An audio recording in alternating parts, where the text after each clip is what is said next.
Today we're talking about how to make your short form videos unskippable, more engaging, and way more professional just by changing your captions. And by the end of this video, I promise you're not going to be confused anymore on what fonts to use for your captions, what's the best colors to use for your captions, what's the best clothing that complements your captions, while also the heavily debated argument across social media, where do you even put your captions? And by the way, my name is Ayush Swami, and I have produced hundreds of millions of views across all of my clients through short form video. So let's dive in. Before we get into how to make your captions aesthetic, we need to know what fonts you're going to use. Otherwise, your captions, they're not going to look as crisp as they could be. Figuring out your captions for your brand can be an entire YouTube video on its own. So let me break down to you some of the best fonts you can use for your videos right now. And while we're at it, I'm going to explain the difference between how all of these different fonts will attract a different targeted audience. My favorite fonts are Helvetica New, Bebas New, Montserrat, Oswald, and Futura. You can call me basic, but these are some of the most used fonts across social media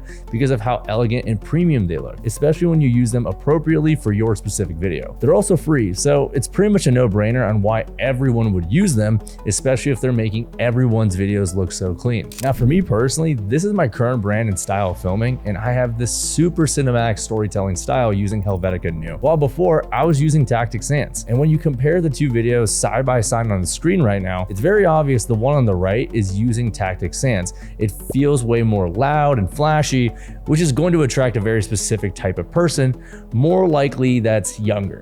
While the new cinematic style that I'm going for, it's going to attract a high-end premium luxury type of person. Now, why is that? So depending on how you use specific fonts combined with the style of your filming, it will drastically change on how your viewer will emotionally feel watching your video. And now here's a bonus tip. Work with your editor to understand what drop shadows, gradients, and other text effects that you could add to your font. So that way you can have a unique look that embodies and represents who you want to be online, but always make sure it's aligned with who you want to attract. This is why it's super crucial to understand who you want to attract for your business and then pick a font that is sleek and elegant like the ones I mentioned earlier in this video. And do your homework, because if you don't look at other creators that you personally want to have a similar feeling to, then you're not going to know if you're attracting the right audience for your business. There's a reason why a lot of these different creators are doing certain things with their fonts and branding, because they're trying to get a very specific person. All right, now we're going to get into your brand colors, and similar to your fonts, this can be a whole freaking YouTube video in depth. So just remember a few of these things, and this should help you figure out what brand colors that would be best for your business. Just think about how when you look at a color, how does it make you feel?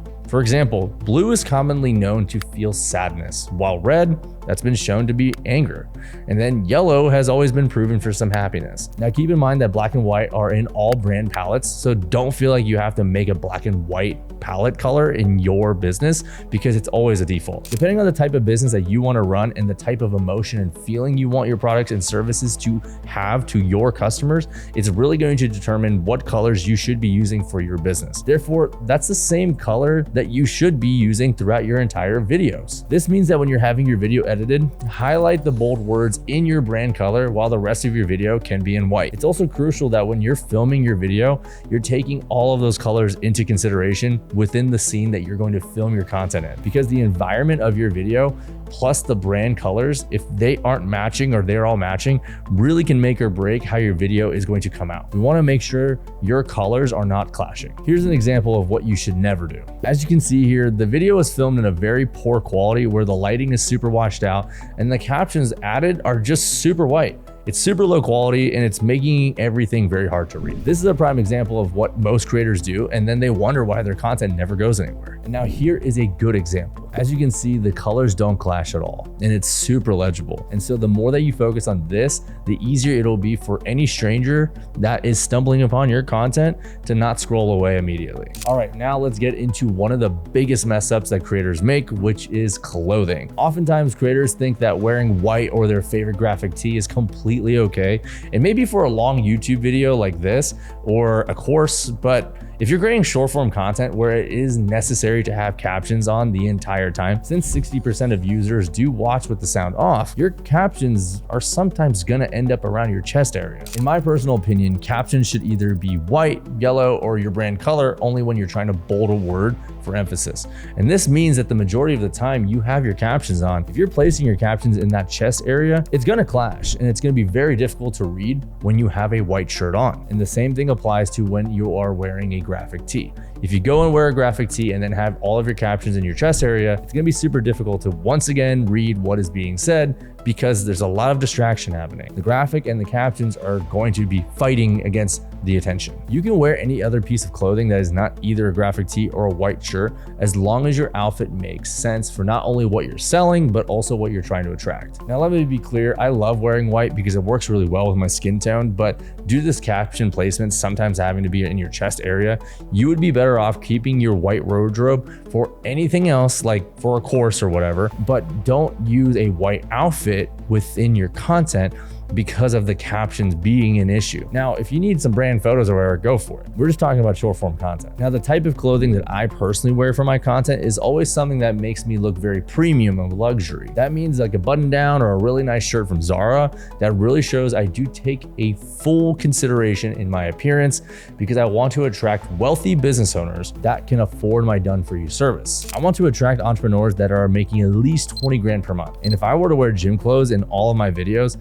especially because a lot of my clientele actually are fitness coaches, fitness space, it's gonna really hurt my business. I'm gonna repel immediately so many people that would have hired me for the simple fact that I just decided not to wear better clothing. All right, so now let's get into the heavily debated caption placement. And depending on who you talk to, there are so many gurus out there that will tell you that your captions have to be under your chin. And I personally fell victim to preaching this as well. But now I have become dead on this philosophy. You see, as I've gotten way more well-versed within the space for the last decade doing this business, it's come to my attention, it really doesn't matter where your captions go, as long as your viewer doesn't have to fight and strain their eyes on where to look within your video. This is called your focal dot, and in simple terms means where should your viewer look in your video. If you have multiple things on screen that your viewer needs to look at, such as something in the top left corner and the bottom right corner like this, well, your viewer is going to have their eyes feel strained, confused, and not have an enjoyable experience watching your video. The misconception of having your captions always around your chin always goes back to making good eye contact with your viewer. But as styles have changed and evolved,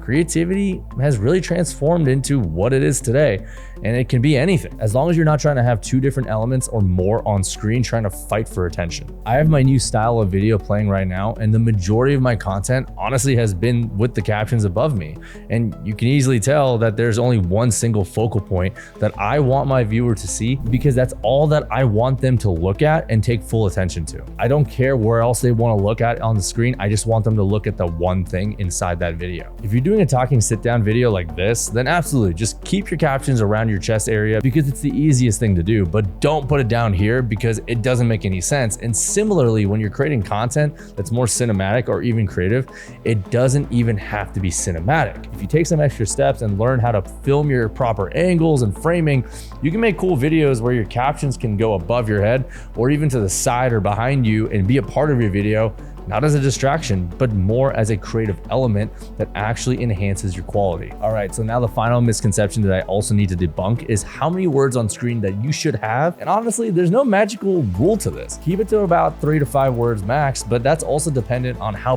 big your captions that you want to be. Always just stick to a golden rule of 5 visuals on screen max at a time, and that includes what you may be doing on the screen, and fit the most amount of appropriate words on screen based off of your taste, how visually it looks to you, and then play around with it over time and refine your brand. All right, my friends, as a recap, we just went over pretty much everything as quickly as possible on what you should and should not do with your captions. And I hope this has finally released any of your concerns on how to optimize your captions for your content. If you have any further questions on this topic, then drop down below in the comment section any questions and I will happily answer them. And also, if this was super freaking overwhelming and you're like, damn, I just would rather have someone else do this all for me, well, lucky for you, in the description box also, I'm gonna have a call link that you can book in with my team to see if you would just personally want us to do all of this content creation stuff for you. We run a done-for-you content agency where we help entrepreneurs and business owners scale their entire business organically and build their personal brand along the way by taking off all of the content duties from their plate. So click the link down below, book a call with us, and we can see if we can help you too.